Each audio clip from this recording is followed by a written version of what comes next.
If you want to change date and time on your Samsung Galaxy S25 Ultra, first of all, open up your settings. Now we're gonna scroll down to the bottom to our General Management tab. Now here, choose your date and time option. And here you have two switches, automatic date and time and automatic time zone. So turn off both of them.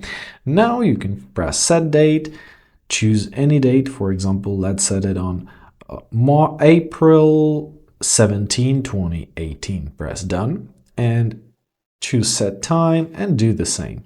Let's set it on 12:09 a.m. Press done, and now as you see, our time is April 17, 12:09 a.m. And same with the automatic zone, you can set up another one. Let's set it on Andorra, and that's how we do this. If you want to go back to your standard daily time, simply tap on the switches near both of the time zone and automatic date and time, and it will go back to normal.